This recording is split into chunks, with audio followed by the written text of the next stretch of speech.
At the beginning of the story, we see a girl named Jennifer. Let's see who is a novel writer.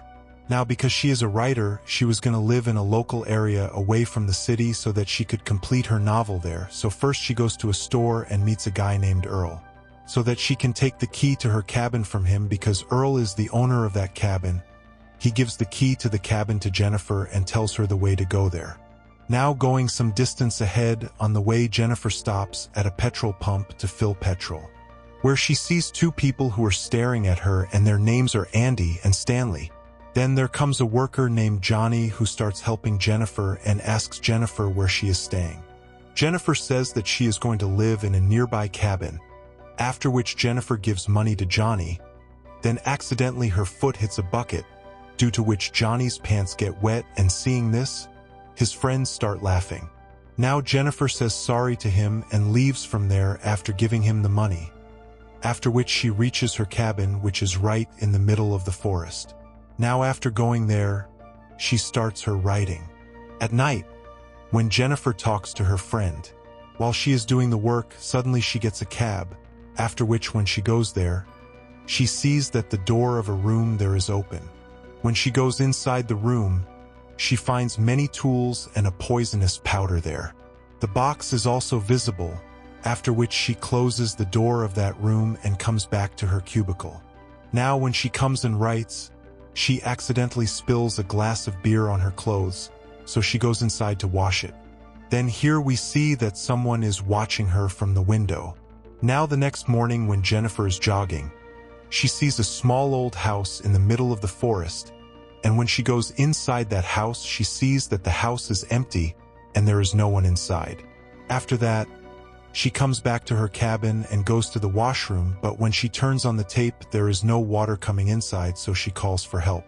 A guy named Matthew comes to her house to fix the pipe, but when he fixes her pipe, Jennifer is happy and kisses him on the cheek and thanks him. Now Matthew is a bit of a fool, so he shyly runs away. At the same time, in the evening, Matthew Stanley goes fishing with Andy and Johnny, where he tells them that Johnny feels very bad after hearing that the girl from the town kissed him on the cheek and tells him that this cannot happen. Stanley shows Johnny the video of Jennifer in his camera. That is, it was Stanley who was watching him from the window. Seeing all this, Johnny's intentions get spoiled, and he confronts his friends about Jennifer. He starts speaking straight and says, "See, tonight itself I will hunt this girl." Now at night when Jennifer is sleeping, suddenly some sound comes from her door, and when she goes there, she finds a dead body there. She gets very scared after seeing the bird, after which she comes to her cab, but as soon as she comes, she sees that there are photos of those men in her laptop, due to which she gets very scared, and then all three of them come into the room and surround her. But Jennifer asks them why she guys come here and lies to them that my boyfriend is coming here. So they all leave from here immediately. Then Johnny says, "I know she doesn't have a boyfriend, and I have heard that saying that he had kissed Matthew on the cheek." He calls Matthew and brings him inside, but Jennifer says that I kissed her to thank her. Then Johnny says that I know the girls of the city very well, and what they, after which Johnny gives Jennifer a bottle of liquor and asks her to drink it, but Jennifer does not want to do this. Then Johnny says that if you drink liquor, then we will leave from here, after which Jennifer, she drinks alcohol even though she doesn't want to, but they still don't leave from there. And Johnny puts a baseball bat in her mouth and asks Jennifer to show her teeth.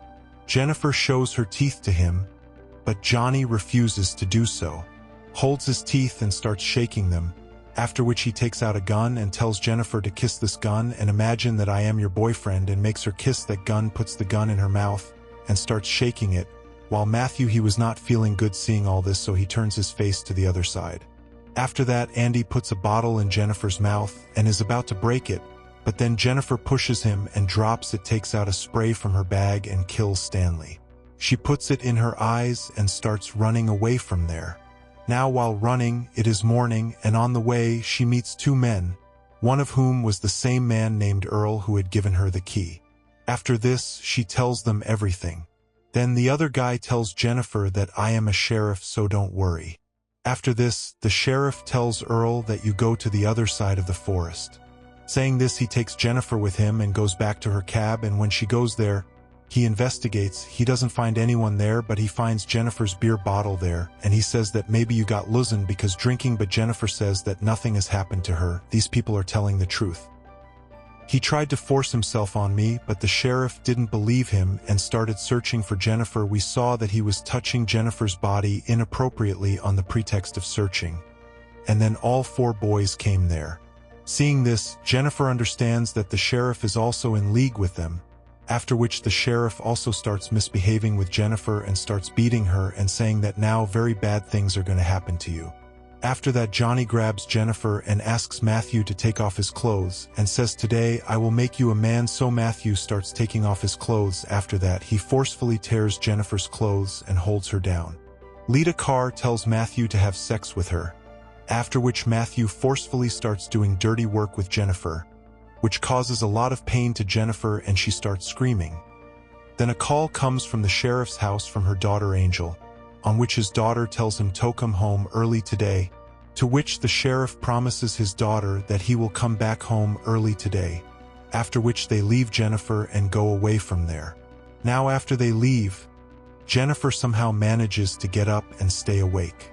She starts walking out of there in the conditioned clothes, but after going some distance, all 5 of them again come in front of her and surround her because they are still not satisfied, after which they again catch hold of her and make her lie down on the ground, and he starts immersing Jennifer's mouth in the water, and this time the sheriff takes off his clothes and starts to force himself on Jennifer, due to which Jennifer screams in pain, but one by one the sheriffs all start having sex with her, and when they are satisfied, they leave her. After this, Jennifer somehow gets up and starts leaving from there, and after suffering so much torture, she has become completely mad. Then when she reaches a bridge, all 5 of them meet again. They come there to kill her, but then Jennifer jumps into the water, after which when all 5 of them look in the water, they do not see Jennifer anywhere. So they wait for hours for her body to come up, but Jennifer's body does not come up. The body does not come up. Sharif, seeing this, tells all of them that you have to keep an eye on Jennifer. If she runs away from here, then we all can be in trouble. Then he burns all the things of Jennifer so that no evidence is left. Now it is night. The sheriff comes to his house and goes inside to meet his daughter, and his daughter surprises him that she has been selected for the honors program. Then the next day the sheriff goes to Earl and gives him back Kevin's keys. Earl asks him if that girl left from here, to which he says yes, that girl left. Now in the next scene, we see that all of them are still searching for Jennifer, but they can't find her anywhere, and the same Matthew has thinking about all the atrocities he had done to Jennifer. He was feeling very guilty. Now one day Earl calls the sheriff and says that he got a call from Jennifer's sister asking why Jennifer has not come back yet. So, did you do anything wrong to her?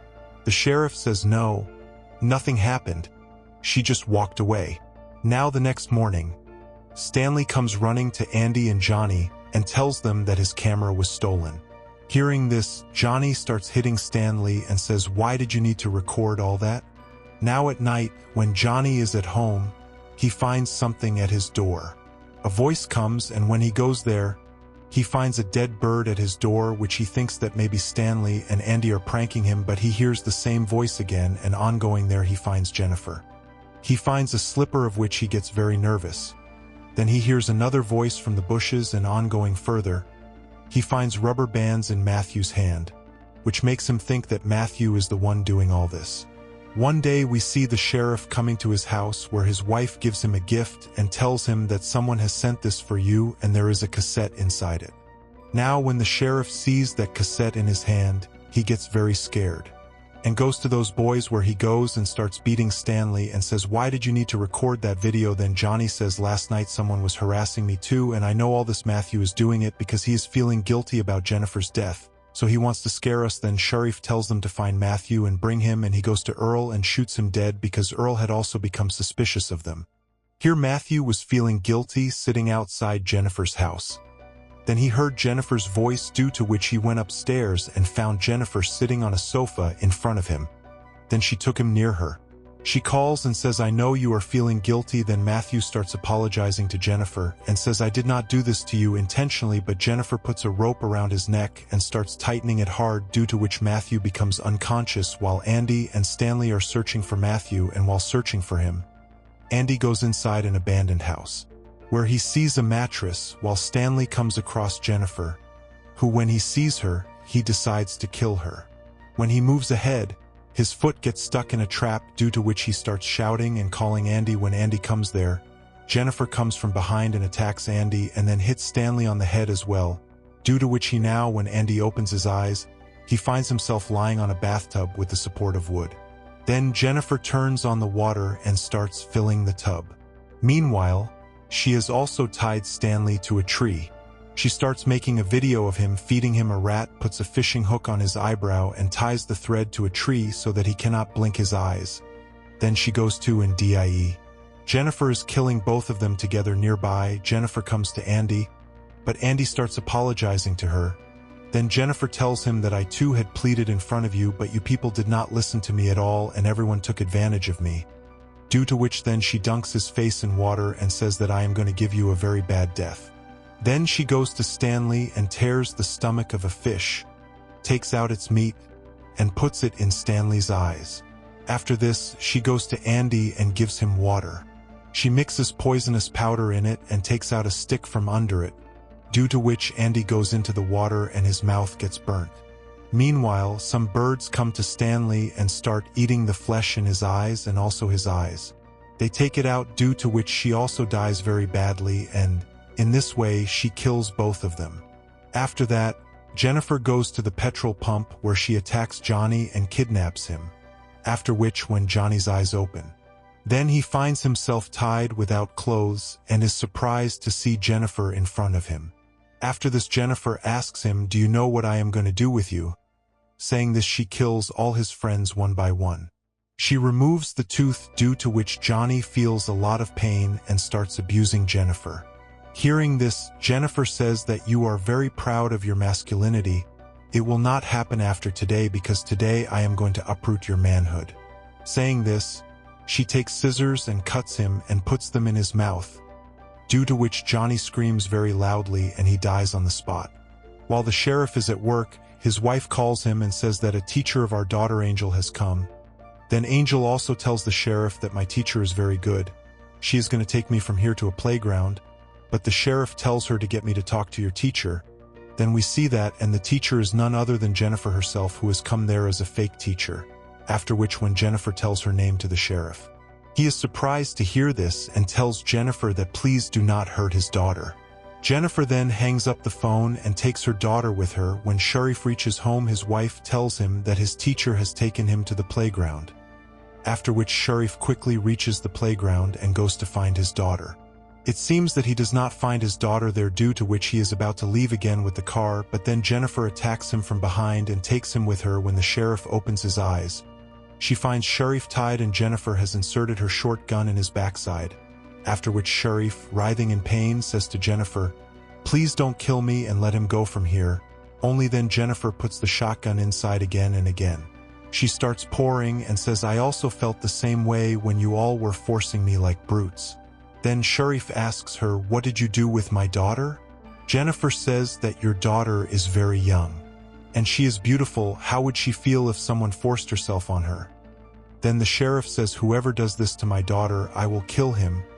Then Jennifer says, "I am going to give you the same punishment because you have also tried to kill someone." The same thing was done with the daughter, after which Jennifer puts a rope in the trigger of that shotgun, tightens that rope, and ties its second mode in the hand of Matthew, who was lying unconscious right in front of the sheriff. After which she says to the sheriff, saying that when Matthew regains consciousness, both of you will be killed. She goes out and sits, after which Matthew regains consciousness, who is surprised to see the sheriff. Then the sheriff tells him not to move at all. But Matthew does not move. He waves his hand, due to which the gun goes off and the bullet coming out of the gun comes out from behind the sheriff and hits Matthew in front, killing both the sheriff and Matthew on the spot. Then we see Jennifer, she was very happy after taking her revenge by giving brutal death to all the brutes, and the story ends here by showing this scene.